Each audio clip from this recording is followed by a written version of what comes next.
નમસ્કાર. રાધનપુરમાં રોડ કામને લઈને નગરપાલિકાની કામગીરી સામે સવાલો ઉઠ્યા છે. 4 રસ્તાથી પરણી ગેટ સુધી રોડમાં પહેલા બ્લોક નાખવાનું કામ શરૂ કરાયું હતું, પરંતુ કામ અધૂરું અટક્યા બાદ હવે આરસીસી રોડની કામગીરી શરૂ કરવામાં આવી છે. રોડની પદ્ધતિમાં ફેરફાર કેમ કરાયો અને અત્યાર સુધી કેટલો ખર્ચ થયો છે તે અંગે વિરોધ પક્ષે સ્પષ્ટતા માંગી છે. સમગ્ર મામલે નગરપાલિકા યોગ્ય આયોજન અને ખર્ચ અંગે પારદર્શક માહિતી આપે તેવી માંગ ઉઠી છે. વધુ સમાચાર માટે જોડાયેલા રહો આરપી ગુજરાત ન્યૂઝ, રાજકોટ. નમસ્કાર, મારું નામ છે જયા ઠાકોર, રાધનપુર નગરપાલિકા વિપક્ષી સદસ્ય. અત્યારે વિડીયોના માધ્યમથી એ જણાવવા માંગુ છું કે રાધનપુરની અંદર પટની ગેટથી રામલલા ચોક સુધીનું જે કામ છે તેનો વર્ક ઓર્ડર અપાઈ ગયો હતો અને એની અંદર બ્લોકનું કામકાજ ચાલુ કરેલું હતું. જે બ્લોકના કામકાજની અંદર રાધનપુરની પ્રજાને એ લોકોએ બનાવેલા કે 100 ટનનું સાધન ફેર્યું કેટલું મજબૂત છે. તો આ એક જ વરસાદની અંદર આખો રોડ ધોઈ અને ખુલ્લો જે હતો એવો ને એવો થઈ ગયો, બ્લોક પણ પાણીમાં તણાઈ ગયા છે. આ એમની અણઆવડત અને અણબનાવના હિસાબે તમે જુઓ કઈ રીતના એમને કામ કરેલું હતું. હાલની અંદર એ જે ટેન્ડર હતું એ આખા પટની ગેટ સુધીનો બ્લોક માટેનું ટેન્ડર એ લોકોએ આપેલું હતું અને એ ટેન્ડર પ્રક્રિયા બાદ એ લોકોએ કામ ચાલુ ત્યાં કરવાનું હતું, પણ હાલની અંદર બિલકુલ રાધનપુર નગરપાલિકા નિષ્ફળ નીવડેલી છે. ત્યારે હાલે રાધનપુરની અંદર રાતોરાત 24 કલાકની અંદર સીસી રોડ કરી દેવામાં આવ્યો છે.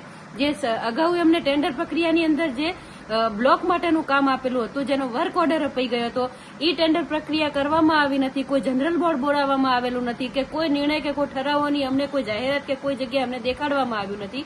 અને તાત્કાલિક એમની મન ફાવે એ રીતે એજન્સીને એમને લાભ માટે, એમને ભ્રષ્ટાચાર આચરવા માટે, એમના પોતાના ખિસ્સાઓ કઈ રીતે ભરાય અને પોતાનું વિચારી અને પ્રજા હિતના પૈસાના ટેક્સના પૈસાનો વેડફાવ કરી અને આ ખોટે ખોટું આડેધડ મન માને એવી રીતના પોતાની ખરાબ મનસા સાથે અત્યારે રોડ બનાવી રહ્યા છે.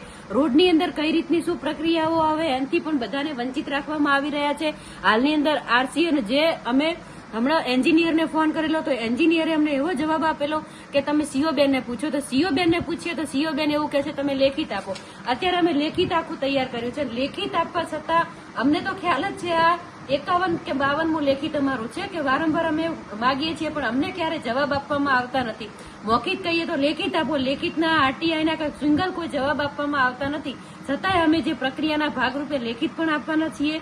પણ આની અંદર મોટા પાયે અત્યારે ભ્રષ્ટાચાર કરી અને રાધનપુરની પ્રજાના પૈસાના ટેક્સનો વેડફાવ કરી રહેલા છે. તાત્કાલિક એમને ટેન્ડર કેમ બદલવું પડ્યું, તાત્કાલિક એમને કોન્ટ્રાક્ટરની એજન્સી કઈ બીજીને આપવામાં આવે છે કામકાજો એ પણ કઈ ખબર નથી અત્યારે. એટલે આ રાધનપુર નગરપાલિકા બિલકુલ ખાડે ગયું છે અને આ અમે મુદ્દાને કોર્ટ સુધી પણ ફટકારીશું.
Audio